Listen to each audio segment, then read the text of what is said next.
하나님께서 우리 가정에 주신 자녀들을 어떻게 양육해야 하는지 그 말씀을 함께 나누고 싶습니다.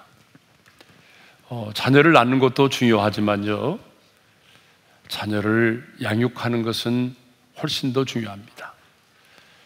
그래서 삼손의 아버지 마노아는요, 천사가 나타나서 임신하지 못한 아내가 임신하게 될 것이라는 말을 전하였을 때에 이렇게 대답했습니다. 자, 우리 사사기 13장 12절의 말씀을 읽겠습니다. 다 같이요. 이 아이를 어떻게 기르며 우리가 그에게 어떻게 행하리까?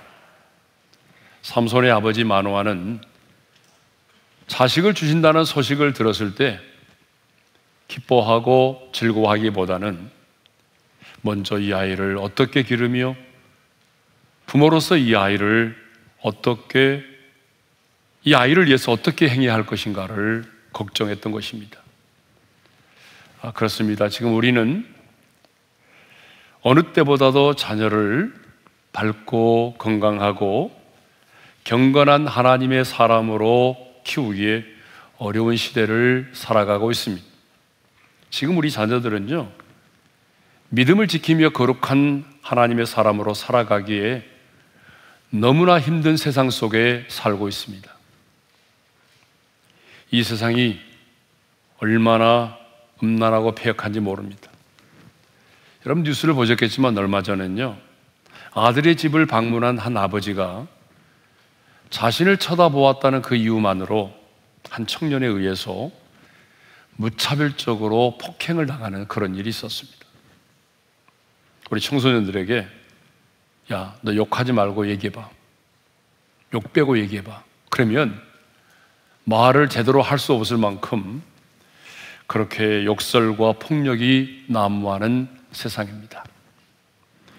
이 치열한 경쟁 속에서 경쟁에 뒤처지기라도 하게 되면 자신의 모든 것이 끝난 양 가장 먼저 자살을 생각하고 하나밖에 없는 자신의 생명을 쉽게 끊어버리는 그런 세상 가운데 우리 자녀들이 살아가고 있습니다. 하나님께서 우리 가정에 맡긴 이 사랑하는 자녀를 어떻게 우리가 당당하고 선한 영향력 있는 하나님의 사람으로 양육할 수 있을까요? 오늘 하나님은 우리에게 말씀합니다. 첫째로 너희 자녀를 노엽게 하지 말라고 말씀하십니다. 자, 본문 4절 상반절의 말씀을 우리 함께 읽겠습니다. 다 같이요. 또 아비들아 너희 자녀를 노엽게 하지 말고. 골로새서 3장 21절에도 보게 되면 이런 말씀이 있어요. 함께 읽겠습니다. 다 같이요. 아비들아 너희 자녀를 노엽게 하지 말지니 낙심할까 함이라. 자, 이렇게 하나님께서 부모들에게 자녀를 노엽게 하지 말라, 노엽게 하지 말라라고 반복하여 말씀하시는 것을 보면 이 땅에 부모된 우리들이 자녀를 노엽게 하는 일들이 많다는 것을 알 수 있습니다. 그렇습니다. 부모는 도리어 내가 자식들로부터 더 많은 상처를 받고 살아간다고 생각하지만 자녀들 역시 부모의 노여움으로 인하여 많은 아픔과 상처를 가지고 살아가고 있는 것입니다. 그러면 왜 자녀를 노엽게 하지 말라고 말씀하십니까? 골로새서 3장 21절의 말씀을 다시 한번 읽겠습니다. 다 같이요. 아비들아 너희 자녀를 노엽게 하지 말지니 낙심할까 함이라. 부모의 노여움이 자녀를 낙심케 할 수 있기 때문입니다. 그렇습니다. 자녀를 노엽게 하는 것은 자녀의 마음속에 큰 상처를 주고 분노의 감정 속에 생활하게 하는 것입니다. 그러니까 노엽게 하지 말라고 하는 말은요, 자녀들에게 상처를 주지 말라, 자녀를 화나게 하지 말라는 말씀이죠. 그런데 여기 사용된 노엽게 하다라고 하는 단어가 구약 70인경에 써보게 되면 주로 이스라엘 백성들이 우상을 숭배하거나 죄를 지음으로 말미암아 하나님을 노엽게 하였을 때에 사용된 단어와 동일하다는 거죠. 무슨 말입니까? 부모된 우리가 자녀를 노엽게 하는 것은 곧 우리가 우상숭배와 제약으로 인해서 하나님을 노엽게 하는 것과 동일하다는 거예요. 그러므로 부모는 하나님께서 내 가정에 맡기신 자녀를 노엽게 하지 말아야 합니다. 물론 자녀를 양육하다 보게 되면 화가 날 때가 있어요. 내가 저런 자식을 낳으려고 미역국을 먹었나 할 정도로 자녀의 말과 행동이 이해가 되지 않을 때가 있어요. 어쩌면 저렇게 말을 해야 돼? 어쩌면 저런 행동을 하나? 자녀의 말과 행동이 이해가 되지 않을 때가 있습니다. 그래서 분노의 감정을 다스리지 못하여 자녀에게 막말을 하고 폭력을 쓰기도 하고 심지어는 나가서 죽으라고 악담하며 저주를 퍼붓는 부모들이 있습니다. 그런데 부모의 폭언과 폭력만이 아니라 그 부모의 불합리한 요구, 과도한 집착, 그리고 이선적인 행동, 그리고 부모의 거짓말, 바로 이런 것들도 역시 자녀를 노엽게 한다는 것입니다. 어떤 학생이 자살을 시도했습니다. 그런데 그 학생이 상담가와 상담을 하게 되었는데 상담가가 이렇게 물었습니다. 너 왜 자살하려고 했니? 그러자 그 학생은 이렇게 대답을 했다고 합니다. 우리 엄마에게 복수하려고요. 우리 부모에게 복수하려고요. 내가 죽으면 우리 부모님이 너무 고통스러워할 거예요. 그 모습 보려고 내가 죽으려고 했던 거예요. 아이들이 왜 노여워하는지 그 노여움의 문제에 대해서 연구한 교육학자들에 의하면 사랑을 받지 못한 자녀들이 가장 노여움을 쉽게 받고 너무 쉽게 분노하고 쉽게 좌절한다고 하는 것입니다. 그러니까 부모의 사랑을 듬뿍 받고 자란 자녀들, 그래서 가진 것이 없어도 부모의 사랑 때문에 자존감이 있는 아이들은요, 별로 분노하거나 쉽게 좌절하지 않는다는 것입니다. 레리 곽 박사님이라고 하는 분이 계십니다. 그는 재미교포 2세로서요 암 백신 분야의 세계적인 권위자이십니다. 2010년 미국 타임지에 세계에서 가장 영향력 있는 인물 100인에 선정될 정도로 영향력 있는 분이십니다. 그분은 대학교 교수이시고 그리고 병원장으로 일하기 때문에 몸이 2개라도 부족할 정도로 그렇게 바쁜 스케줄을 이제 관리하고 계십니다. 그렇게 바쁘게 살아가고 계십니다. 하지만 그가 퇴근을 하게 되면 집에 와서 가장 먼저 하는 일이 있다고 합니다. 여러분, 그게 뭘까요? 그것은 바로 자신의 핸드폰의 전원을 끄는 것입니다. 그리고 그때부터 그는 자녀들과 함께 즐거운 시간을 보낸다고 합니다. 아무리 밤늦게 퇴근해도 그는 반드시 자녀들과 함께 시간을 보낸다고 합니다. 어떻게 가능할까? 궁금해하는 기자를 향해서 그분은 이렇게 이야기했습니다. 제가 아무리 바빠도 하루에 5분은 있습니다. 저는 이 5분 동안 아이들에게 최선을 다해 집중합니다. 그가 자녀들과 함께한 이 5분은 교육학 용어로 퀄리티 타임이라고 부릅니다. 이 퀄리티 타임은요, 그 무엇에도 방해받지 않고 부모가 자녀와 함께하는 양질의 시간을 뜻합니다. 레리곽 박사님은요, 그 바쁜 시간에도 자녀들과 함께 하루 5분 이 퀄리티 타임 5분의 시간을 가졌습니다. 이것을 보게 되면 자녀들과 진지한 대화를 나누는 것은요, 시간의 문제가 아닌 우선순위의 문제임을 알 수가 있습니다. 많은 경우에 우리 아빠들은 바쁘다는 이유만으로, 시간이 없다는 이유만으로 우리가 자녀들과 대화를 나누지 못할 때가 많이 있습니다. 그러나 시간이 없는 것이 아닙니다. 우리의 우선순위가 잘못되어 있기 때문이죠. 저는 우리 교회 성도들도 이 레리곽 박사님처럼 가정에서 아무리 바빠도 자녀들과 퀄리티 타임을 꼭 가질 수 있기를 주님의 이름으로 축복합니다. 자, 두 번째로는요, 어떻게 우리가 우리 자녀를 양육해야 되죠? 두 번째는 주의 교훈으로 양육하라는 거예요. 4절 하반절의 말씀을 읽겠습니다. 다 같이요. 오직 주의 교훈과 훈계로 양육하라. 부모는 자녀를 노엽게 하지 않는 것만이 아니고 더 나아가서 주의 교훈으로 내 자녀를 양육해야 합니다. 여기서 교훈은 그러면 뭘 의미할까요? 여기서 교훈은 곧 하나님의 말씀을 의미합니다. 그러니까 주의 교훈으로 자녀를 양육하라고 하는 말은 하나님의 말씀으로 자녀를 양육하라는 거죠. 디모데후서 3장 16절에 보게 되면 우리가 잘 아는 이런 말씀이 있어요. 함께 읽겠습니다. 다 같이요. 모든 성경은 하나님의 감동으로 된 것으로 교훈과 책망과 바르게 함과 의로 교육하기에 유익하니. 자, 모든 성경은 하나님의 감동으로 된 것이기 때문에 교훈과 책망과 바르게 함과 의로 교육하기에 유익하다고 말하죠. 네? 그리고 17절에도 이렇게 말씀하고 있어요. 17절의 말씀을 읽겠습니다. 시작.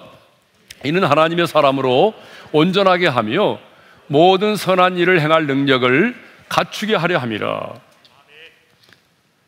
하나님의 말씀은 하나님의 사람으로 온전하게 살아갈 수 있도록 할 뿐만 아니라 선한 일을 행할 능력을 갖추게 만든다는 거예요.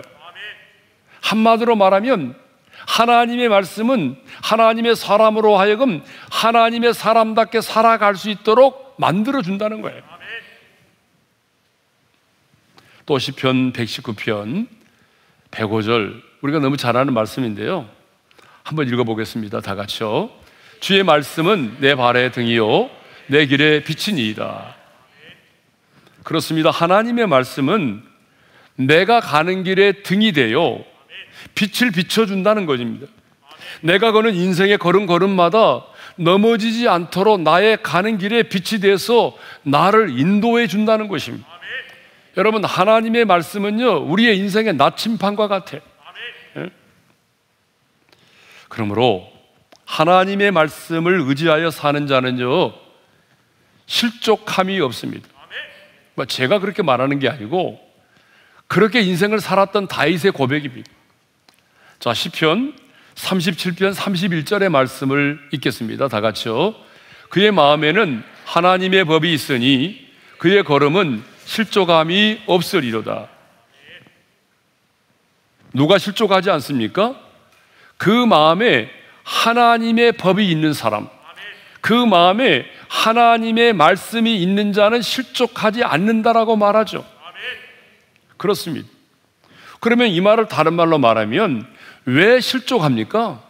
그 마음에 하나님의 법, 하나님의 말씀이 없기 때문이라는 거죠. 마음에 하나님의 말씀이 있어서 그 말씀이 살아 역사하면, 여러분, 하나님의 말씀이 그 안에 있는 자는, 하나님의 말씀 안에 거하는 자는 실족하지 않습니다. 남들이 볼 때는 끝난 것처럼 보여도 다시 살아납니다. 남들이 보면 이미 기울어진 것처럼 보여도 하나님의 말씀이 그 안에 있고 하나님의 말씀이 그 안에 살아 역사하는 사람은 다시 일어섭니다. 그러므로 우리는요, 하나님의 말씀으로 내 자녀를 양육해야 합니다. 그리고 내 사랑하는 자녀들로 하여금 하나님의 말씀 안에 거하도록 해야 합니다. 끊임없이 하나님의 말씀을 읽고 하나님의 말씀을 묵상하고 하나님의 말씀을 암송하고 그리고 그 하나님의 말씀 안에 내 자녀들이 거하도록 해야 하는 거죠. 그런데 여러분, 우리는요, 책으로만이 아니라 하나님의 말씀으로 내 자녀를 양육해야 합니다. 그래서 잠언 기자는 잠언 22장 6절에서 이렇게 말씀하고 있어요. 다 같이요. 마땅히 행할 길을 아이에게 가르치라. 그리하면 늙어도 그것을 떠나지 아니하리라. 그러므로 우리는요, 어렸을 때부터 마땅히 행할 길을 아이에게 가르쳐야 됩니다. 아주 어릴 때부터, 할 수만 있으면 태중에 있을 때부터 하나님의 말씀을 들려주고 찬양도 들려주고 어릴 때부터 하나님의 말씀으로 자녀를 양육해야 됩니다. 예배드림이 얼마나 중요한지, 영과 진리로 하나님을 예배하는 것이 무엇인지, 기도 생활이 무엇인지를 가르쳐 주어야 됩니다. 자신만을 위한 삶이 아니라 섬김과 나눔의 삶을 살아갈 수 있도록 어릴 때부터 가르쳐야 됩니다. 온전한 11조를 왜 드려야 되는지 어릴 때부터 가르쳐야 돼요. 여러분, 온전한 11조 어릴 때부터 드리지 못하면요, 장성에서는 드리기 어렵습니다. 마땅히 행할 길을 어릴 때부터 하나님의 말씀으로 가르쳐야 됩니다. 자녀를 양육하다 보게 되면요, 우리가 부모로서 한계를 느낄 때가 참 많아요. 도움을 주고 싶어도 도움을 줄 수 없을 때가 있고요, 필요를 채워주고 싶지만 필요를 채워줄 수 없을 때가 있어요. 내 자녀가 힘들고 어려워할 때 자녀를 지켜주고 싶고 내 자녀의 인생의 방패막이가 되어주고 싶지만 그렇지 못할 때가 많아요. 도리어 방패막이가 되어주는 것이 아니라 내 자녀의 마음에 상처를 안길 때가 더 많다고요. 또 우리는 지금 내 자녀가 지금 무슨 생각을 하고 있는지, 내 자녀가 지금 어떤 일을 하고 있는지, 어떤 일을 저지르고 있는지, 내 자녀가 지금 어떤 죄를 짓고 있는지, 내 자녀가 지금 무슨 고민을 하고 있는지, 여러분, 우리가 낳은 자식이지만 우리는 모를 때가 많아요. 언제까지나 우리가 헬리콥터 부모가 돼서 내 주변을, 자녀의 주변을 맴돌면서 자녀를 지켜줄 수 없는 거 아니겠어요? 그러므로 중요한 것은 내 자녀를 하나님의 말씀으로 양육하는 것입니다. 여러분, 내 자녀를 하나님의 말씀으로 잘 양육해서 놓으면, 하나님의 말씀으로 전신갑주를 입게 해놓으면 살아있는 하나님의 말씀이 그 안에서 역사하기 때문에 여러분, 우리의 자녀는 어떤 고난과 역경을 만나도 넘어지지 않고 다시 일어설 수가 있습니다.